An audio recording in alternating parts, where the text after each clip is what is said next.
কখনো কি এমন হয়েছে কোনো কিছু হারানোর পর হঠাৎ মনে হয়, ইস, এটা আগে বুঝলে ভালো হতো? সম্পর্ক, সময়, নিজের স্বপ্ন আমরা প্রায় সবাই দেরি করে বুঝি, কিন্তু প্রশ্ন হলো, আমরা কেন এমন?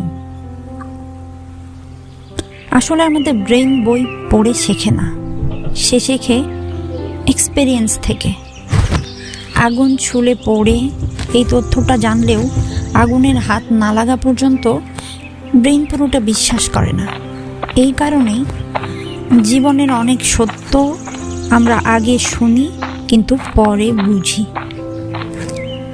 ছোটবেলায় বলা হতো, সময় নষ্ট করো না, নিজের যত্ন নাও, ভুল মানুষকে গুরুত্ব দিও না। আমরা শুনেছি কিন্তু মানিনি। আজও যখন ক্লান্ত হই, ভেঙে পড়ি বা নিজেকে হারিয়ে ফেলি, তখন হঠাৎ করে কথাগুলো ভারী হয়ে ওঠে। কিন্তু শোনো, দেরি করে বোঝা মানে তুমি দুর্বল না, এর মানে তুমি শিখছো। জীবনে কেউ আগে সব বুঝে নেয় না, যারা বুঝেছে তারাও একদিন দেরি করেই বুঝেছে। আজ যদি তুমি কিছু বুঝে থাকো, হ্যাঁ দেরিতে, কিন্তু বুঝেছ, এটাই তোমার আনঅর্গানাইজড প্রোগ্রেস।